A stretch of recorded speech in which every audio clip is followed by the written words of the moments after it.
آپ کو کراچی لے چلتے ہیں جہاں پہ صوبائی وزیر سعید غنی اس وقت نیوز کانفرنس کر رہے ہیں. ایک سادے کاغذ کی درخواست پر 6 یوسیوں کے نتائج روکے جا سکتے ہیں تو جماعت اسلامی کے خلاف اگر ہماری 10 درخواستیں ہوں گی تو کیسے ان کے نتیجے نہیں رکیں گے؟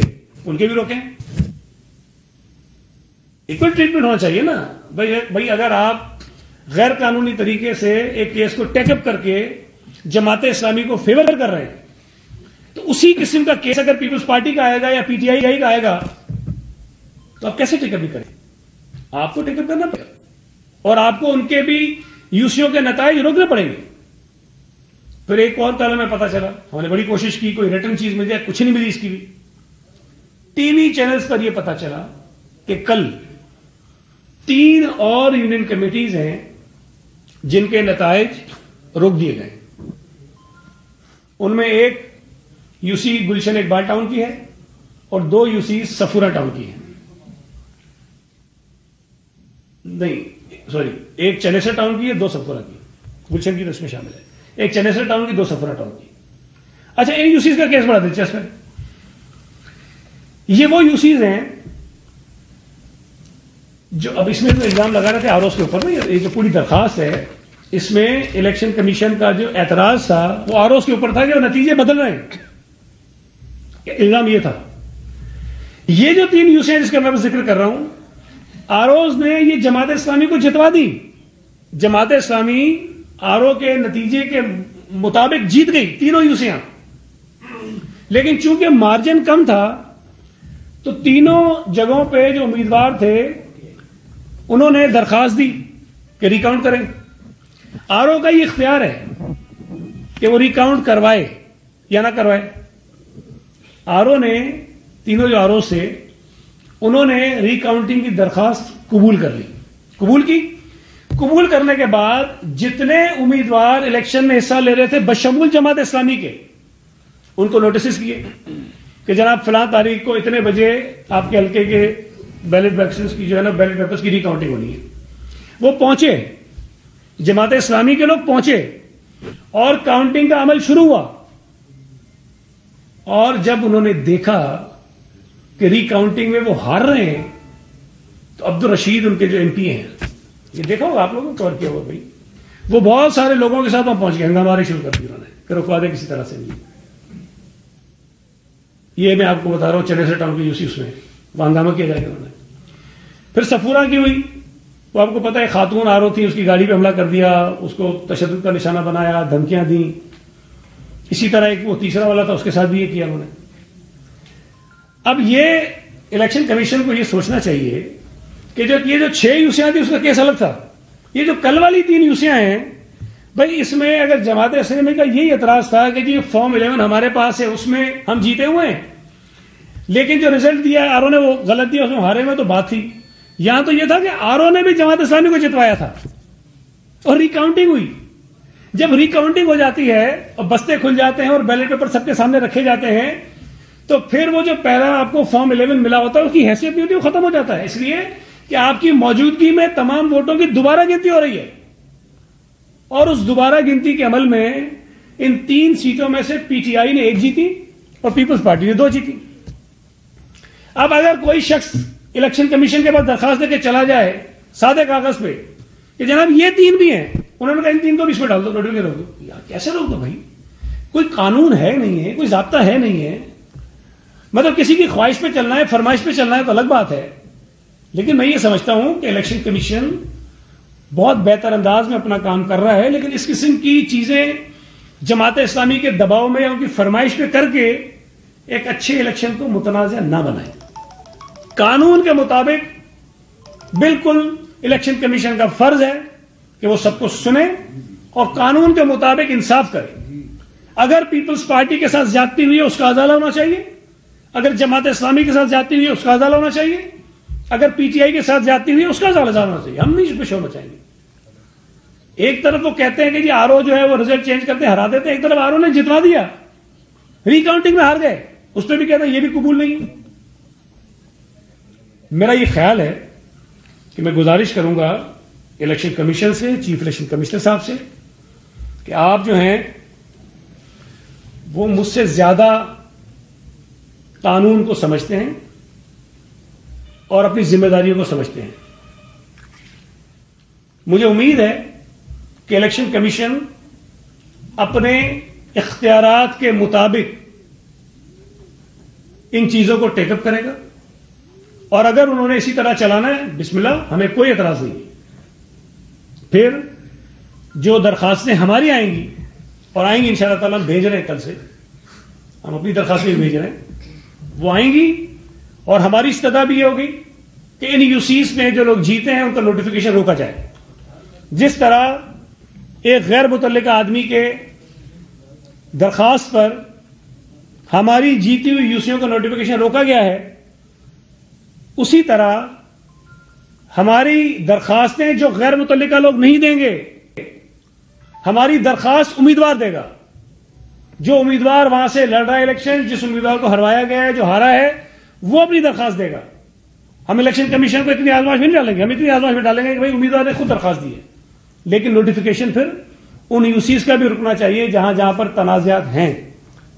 یہ میں سمجھتا ہوں کہ بہت ہی بد نصیبی کی بات ہے کہ اچھے بھلے الیکشن کو جو ہے وہ بلا وجہ, بلا جواز, دباؤ میں آ کر یا کسی کی فرمائش پر متنازع بنانے کی کوشش ہو رہی ہے. اور یہ بھی میں بتا دوں, اس میں جماعت اسلامی نے یہ بھی لکھا کہ جی چونکہ یہ آرو سارے سندھ حکومت کے ملازم تھے تو انہوں نے یہ سارے حکومت کے کہنے پہ کر رہے ہیں. ہجرت کالونی کی یوسی ہم کو 90 ووٹوں سے ہارے ہیں. جو ریٹرننگ افسر صاحب ہیں اسسٹنٹ کمشنر ہیں, قانون کے مطابق الیکشن کا رزلٹ جیسے ہی آیا فوراً درخواست دی کہ ریکاؤنٹ کرائیں. اس اسسٹنٹ کمشنر نے وہ درخواست ہماری مسترد کر دی. اسسٹنٹ کمشنر ہے, سندھ حکومت کا ملازم ہے بقول جماعت اسلامی کے, اور بقول ان کے سب ہمارے کہنے پہ چل رہے ہیں. اس نے مسترد کر دی, ملیر میں مسترد کر دی, اور وہ بھی اسسٹنٹ کمشنر تھے. اگر کہیں پر آپ کے ساتھ زیادتی ہوتی ہے تو آپ کہتے ہیں یہ سندھ حکومت کے ملازم ہیں, اور بھائی جب ہمارے ساتھ زیادتی ہو رہی ہے ہم کیا کہیں کہ کس کے ملازم ہے یہ. تو میرا یہ خیال ہے کہ الیکشن کمیشن کو بھی یک طرفہ موقف سننے کے بعد کہ ایک آدمی آیا اس نے کہا یہ ہو گیا, یہ ہو گیا, قیامت آ گئی, اور انہوں نے سمجھ لیا کہ قیامت آ گئی. لیکن یہ جو کل 3 یوسیوں کا نتیجہ روکا ہے یہ تو بہت ہی افسوسناک ہے. بھائی ان کے سامنے ریکاؤنٹنگ ہوئی ہے اور اس ریکاؤنٹنگ میں یہ ہارے ہیں. اب انہوں نے راستہ دیکھ لیا الیکشن کمیشن کا کہ جاؤ جا کے وہاں پہ استدعا کرو, جو کو مان لیتے ہیں وہ کھڑے جاتے جا کے. مجھے تو ڈر ہے کہ یہ کل پھر جا کے کھڑے جائیں گے, 3 اور چلے جائیں گے, یہ بھی روکو, پرسوں اور لے جائیں گے, یہ بھی روکو. تو یہ جو تاثر دیا جا رہا ہے یا پیدا ہو رہا ہے کہ جماعت اسلامی کا آدمی جو جا کے کہے گا نعوذ باللہ وہ بس صحیفہ ہے آسمانی ہے, وہ بس صحیح کہہ رہا ہوگا, اس کی بات پہ کر لو عمل, اور باقی جو کہہ رہے ہیں سب کچھ وہ غلط ہے. تو میری گزارش ہے کہ الیکشن کمیشن نے جو یہ غیر قانونی طور پر جو نتائج روکے ہیں, پہلے 6 یوسیز کے, بعد میں 3 یوسیز کے, یہ فوری طور پر جاری کریں اور قانون کے مطابق جو الیکشن ٹریبونلز بنے ہیں اس میں جائیں. ہم نے اپنے تمام لوگوں کو جنہوں نے یہ درخواستیں دی تھیں آرو نے مسترد کر دی, پھر الیکشن ٹریبونل بن گئے, ہم نے کہا کہ جی اب الیکشن کمیشن کا اختیار نہیں ہے, اب آپ کو ٹریبونل میں جانا پڑے گا کیونکہ قانون یہ کہتا ہے. ہم نے روکا ان کو کہ نہ جاؤ, فائدہ کوئی نہیں ہے. اور ابھی بھی میں آپ بتاؤں کہ جیسے ہی آروز نے ریکاؤنٹنگ کی درخواستیں مسترد کی تھی ہمارے کچھ لوگوں کی, انہوں نے اسی دن الیکشن کمیشن کو بھیجی, کوریئر بھی کی ہیں, کوئی بندہ خود جا کر دے کر آیا ہے. اس پر کوئی سنوائی نہیں ابھی تک, ان پر کوئی سنوائی نہیں ہے, اور اس پر فوری طور پر سنوائی ہو رہی ہے. جی ایک منٹ یار پہلے اس پہ کرتا ہوں. یہ بتا دیں کہ الیکشن کمیشن کے حوالے سے جو پی ٹی آئی ہے وہ ہمیشہ الزام لگاتا رہا کہ یہ پی ڈی ایم کے بی ٹی میں, اور پھر منشی کا بھی لقب ان کو دے دیا گیا ہے, مطلب مسلسل متنازع بناتے جا رہے ہیں. لیکن اب بلدیاتی انتخابات کے بعد اب اتحادی جماعتیں بھی خاص طور پر پاکستان پیپلز پارٹی کو تنقید کا نشانہ بنا رہی. اب یہ سوال پیدا ہو چکا ہے کہ اس میں استعداد اتنی نہیں ہے کہ وہ آنے والے جو انتخابات ہیں, خاص طور پر 16 مارچ کو بھی ایک انتخابات ہونے جا رہے ہیں کراچی میں جس میں 9 سیٹیں ہیں قومی کی, اس میں یہ بھی شامل ہیں. تو کیا دیکھ رہے ہیں, کیا واقعی یہ اس میں استعداد ہے, اتنی قابلیت ہے کہ واقعی جا کر انتخابات کرائے؟ دیکھیے پہلی بات یہ ہے کہ میں وہ بالکل نہیں کہہ رہا کہ جو پی ٹی آئی کہہ رہی ہے کوئی جماعتیں کہہ رہی ہیں. میں نے تو بڑی سیدھی سی گزارش کی ہے کہ آئین، الیکشن ایکٹ اور اسٹیٹ لوکل گورنمنٹ ایکٹ جو کہتا ہے اس کے مطابق آپ عمل کیجیے، ہمیں کوئی اعتراض نہیں. اگر ہماری 60 سیٹیں بھی چلی جائیں نا اس میں ہمیں کوئی اعتراض نہیں ہے. لیکن گزارش صرف اتنی ہے کہ جو بھی کچھ کرنا ہے وہ قانون کے مطابق کیا جائے. اور میں نے آپ کو قانون پڑھ کے بتایا، کوئی شخص جو کینڈیڈیٹ نہ ہو وہ الیکشن کے متعلق ڈسپیوٹ کو ریز نہیں کر سکتا. کینڈیڈیٹ کہہ نہیں رہا ہے، کوئی اور آ کے کہہ رہا ہے کہ یہ ہوا ہے. اگر وہ کہہ بھی رہا ہے تو بھائی آپ اس کو راستہ دکھائیں کہ جناب یہ آپ کا اختیار نہیں ہے، کینڈیڈیٹ کو بھیجو. کینڈیڈیٹ آ جائے تو اس کو بتائیں کہ بھائی تم یہاں نہیں آ سکتے، تم یہاں چلے جاؤ. راستے تو موجود ہے نا، لیکن جو صحیح دروازہ اس کو وہاں بھیجیں. لیکن میں اس بات سے اتفاق نہیں کرتا کہ الیکشن کمیشن کے اندر کیپیسٹی نہیں ہے، کچھ نہیں ہے. وہ اپنی مجموعی طور پر ان کی کارکردگی ٹھیک ہے، لیکن اگر کہیں کہیں کوئی خامیاں ہیں، کوئی غلطی ہے تو اس کو سید بھائی یہ بتائیں کہ آپ کے پاس اب راستہ کیا ہے؟ ایک راستہ یہ ہے کہ آپ جماعت اسلامی اور پی ٹی آئی کی طرح الیکشن کمیشن کے سامنے دھرنا دیں اور آپ کا سارا موقف مانا جائے. دوسرا راستہ یہ کہ آپ ان کی خامیوں کو اسی قانونی تقاضوں میں چیلنج کریں اور ان کو انہی کے پچ پر ناک آؤٹ کریں. تیسرا راستہ یہ ہے کہ آپ الزام لگائیں. دیکھیں میں نے جس طرح ابھی آپ کے سامنے بات کی، میں نے وہ ساری قانون کی بات کی اور ہم قانون کا راستہ اختیار کریں گے. مجھے امید ہے چیف الیکشن کمشنر صاحب بڑے جہاں دیدہ سمجھدار آدمی ہیں، انہیں چیزوں کا پتہ ہے. لیکن شاید کیونکہ جماعت اسلامی نے جتنا معاملہ کیا تھا شاید اس کا کوئی اثر انہوں نے لیا ہو، یا وہ اور طریقوں سے دباؤ ڈالنے کی کوشش کر رہے ہوں گے.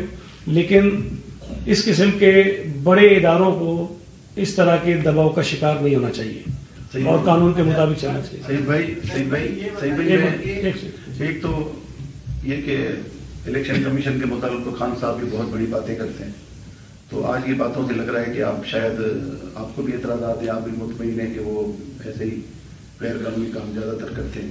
دوسرا سر یہ جو واقعہ ہوا ہے، یہ انوائرمنٹ پروٹیکشن اتھارٹی آپ کی کہاں ہے، سندھ حکومت کہاں ہے، اس کا ذمہ دار کون ہے؟ اب یہ کچھ ایڈ کرنا ہے اس میں. دیکھیں ایک تو جو پہلا کوشچن آپ کا تھا، جو عمران نیازی کہتا ہے الیکشن کمیشن کے متعلق، میں اس سے بالکل اتفاق نہیں کرتا ہوں. وہ تو بدتمیزی کرتے ہیں، دھمکیاں دیتے ہیں. میں نے کوئی دھمکی نہیں دی، میں تو قانون کی بات کر رہا ہوں. مجھے محسوس ہوا کہ پیپلز پارٹی کے جو کینڈیڈیٹس ہیں ان کے ساتھ زیادتی ہو رہی ہے، اور میں نے مناسب سمجھا کہ میں آگاہ کروں آپ کے ذریعے کہ قانون کے مطابق کر رہے ہیں فیصلے، ہمارے ساتھ جاتیوں کی برداشت کر رہے ہیں. لیکن قانون کو ایک طرف رکھ کے دباؤ میں یا کسی خواہش پہ فیصلے جو ہے وہ نہیں ہونے چاہیے. جو دوسری آپ نے بات کی کیماڑی میں، وہاں جو فیکٹری سیل کی گئی ہیں، اول تو وہ غیر قانونی طور پر کام کر رہی تھیں. اور لیبر ڈپارٹمنٹ کا جو آپ کو بتا دوں کہ ہمارے دائرے میں یہ فیکٹریز اس وقت آتی ہیں، وہ ہمارے پاس جو اپنی رجسٹریشن کراتی ہیں تو ہمیں پتہ چلتا ہے کہ یہ رجسٹرڈ ہو گئی، یہاں پر ہے، اس کی کوئی ریکوائرمنٹس ہوتی ہے. اگر کوئی کوچی میں کہیں پہ کوئی ایک فیکٹری لگا لے، کام کرنا شروع کر دے تو ہمیں تو نہیں پتہ چلے گا کہ کام کر رہی ہے، لیکن جب تک ہمارے مجھے. دوسری بات یہ ہے کہ یہ جو ایک افسوسناک واقعہ ہوا ہے، اس میں ابھی تک مختلف ادارے جو ہے نا اپنا اپنا کام کر رہے ہیں. خاص طور پر ہیلتھ ڈپارٹمنٹ بہت زیادہ محنت کر رہے ہیں، وہاں کے آفیسر جو ہیں کہ وہ جا کے ذرا اس کی تہہ تک پہنچیں کہ یہ جو ہلاکتیں ہوئی ہیں ان کی جان جانے کا سبب ہے کیا. جو میری اب تک کی اطلاعات ہیں جو مجھے موصول ہوئی ہیں کہ جو لوگ ہلاک ہوئے ہیں پچھلے کچھ دنوں میں، ان کی کوئی ایسا ریکارڈ تو ان کے پاس ہے نہیں کہ جی سبب کیا تھا. جو ان کے لواحقین کچھ بتا رہے ہیں کہ جی یہ سمٹمز سے اس طرح کی صورتحال پیدا ہوئی، اس طرح سے ڈیتھ ہو گئی، تو وہ ہو گیا. لیکن جو لوگ علیل ہیں، بیمار ہیں اس وقت، جن کے اندر اسی قسم کے سمٹمز ہیں، ان کے مختلف ٹیسٹ کیے گئے ہیں اور ان کی رپورٹس جو آئیں گی، پھر اس کی رپورٹس کے نتیجے میں یہ بات طے ہوگی کہ جو یہ بیماری تھی یہ کیا تھی اور اس کے پیدا ہونے کے ریزنز کیا تھے. لیکن فوری طور پر فیکٹریز جو ہیں وہ سیل کر دی گئی ہیں، وہ بند کر دی گئی ہیں. باقی جو انوائرمنٹ کا محکمہ ہے وہ بھی وہاں کام کر رہا ہے. ہیلتھ ڈپارٹمنٹ نے باقاعدہ اپنا کیمپ وہاں لگایا ہوا ہے، ڈاکٹرز بٹھائے ہوئے ہیں تاکہ جو بھی دیگر متاثرین اگر ہیں تو ان کو بہتر جو ہے وہ میڈیکل کی سہولتیں فراہم کی جا سکیں. تو میرا یہ خیال ہے کہ کسی حتمی نتیجے تک پہنچنے کے لیے شاید کچھ دن اب اور درکار ہوں گے، جب تک یہ ساری میڈیکل رپورٹس آ جائیں اور پتہ چل سکے کہ ریزنز کیا تھے ان ہلاکتوں کے. ہلاکتوں کی ذمہ داری لینی چاہیے حکومت کو، ہلاکتوں کی ذمہ داری لینی چاہیے.